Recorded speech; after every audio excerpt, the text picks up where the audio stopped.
Happy to be here, Broadway. Let's get started. I am recently single. Thank you, ladies. That was awesome. I just recently broke up with my girlfriend. It was a good breakup. I'm gonna start there. It was a great breakup. Now I don't want to say all white women do this because there's some here. But after the breakup, she actually wrote me an email. She wrote me a 5-page email telling me how awesome I was and how much she learned from the relationship. See, you're giggling. You don't realize she wrote me a recommendation letter. I got it laminated.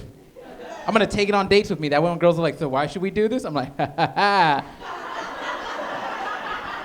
I got references. I'm not excited to start dating. I'm not, because this is what I'm finding out. First of all, ladies, you really don't know what you look for in the guys. You don't. I recently asked a girl, this is what she told me. She goes, I'm looking for a bad boy, but a nice guy. That is the dumbest thing I've ever heard. I just wanted a flicker right in the throat. I really did. Think about it, bad boy, nice guy. Really, how do those two even work? You imagine that, like, yo, come here. Come here. Put this jacket on, it's chilly outside.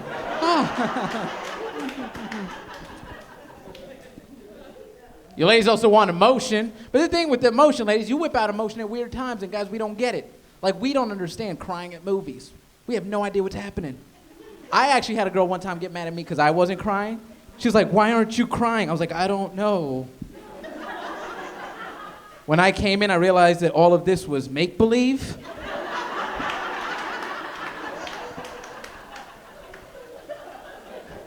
She got right in my face. She was like, movies don't make you cry? And I thought about it, and I'm gonna share this with you guys. Last movie that made me cry, The Lion King. Yeah, if you didn't cry during The Lion King, you're dead inside. When the dad dies, that messed me up. I was a little kid. I ran up to the TV. I was like, Mufasa, no.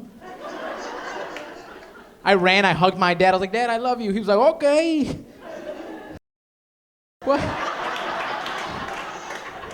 What the hell is wrong with you?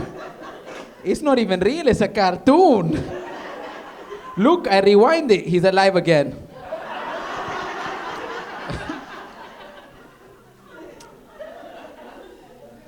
I don't even know where to meet girls at this point. I really don't. A friend of mine told me a good place to meet you ladies was at a bar. At a bar.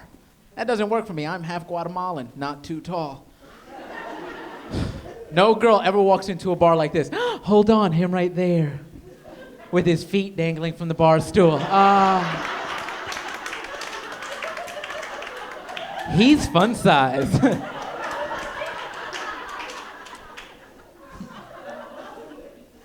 I recently asked my parents their story, thought it'd give me an idea on how to meet. Their story stunk. That wasn't a good idea. Like, my mom tried to create a romantic story for me. I was like, Mom, how'd you meet Dad? How'd you know? She's like, oh, I saw him. The sun was hitting his face. His long blonde hair was in the wind. I was like, my dad's not even blonde. Who the hell are you talking about? My dad's story was worse, very unemotional, very dry. I was like, Dad, how'd you meet Mom? How'd you know? He's like, I saw her. She had big I like it. That's gross. That's my mom. I love my parents. Sometimes we get into awkward situations. Like recently I saw, anybody see this movie, The Reader?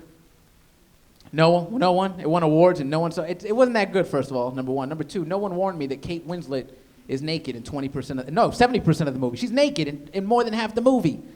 Right? Which I don't mind because I'm a dude. But I saw it with my mom. Now that's where it gets weird. Because she's sitting next to me, so the whole time I'm like, oh my God, don't look over, don't look over, don't look over, don't get hard, don't get hard, don't look over. And my mom's one of those ladies, she can make any situation 10 times more awkward, so as soon as the first naked scene comes on, she starts yelling. She's like, ay, the chi-chis are in my eyes. And just when I thought it couldn't get worse, it did. She turned to me, she's like, mijo, you wouldn't show your pee-pee for money, would you? I think every guy would. Like, would you show your pee-pee for money? Yeah, thank you, dude, for being honest. I didn't even say how much, and he was on board.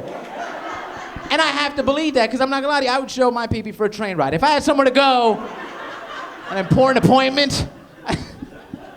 She got mad. I was like, for a movie role? But like, why are you mad? I'd be rich. I could buy you a house. I could support you. I could buy myself a house. She was like, no, I don't want you pee-pee money. I don't want you pee-pee house. Like I was gonna build her a house in the shape of my. And I took offense to that because I lived in her house for 9 months. Now.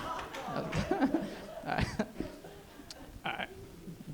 for the dismount. I'm gonna take this opportunity because there are some white people here. White people, I love you, but do me the favor, stop working at Mexican restaurants.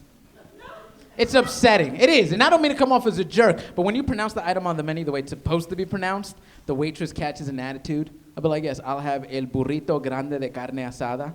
She's like, all right, Ricky Martin, we get it. You speak Spanish. Really?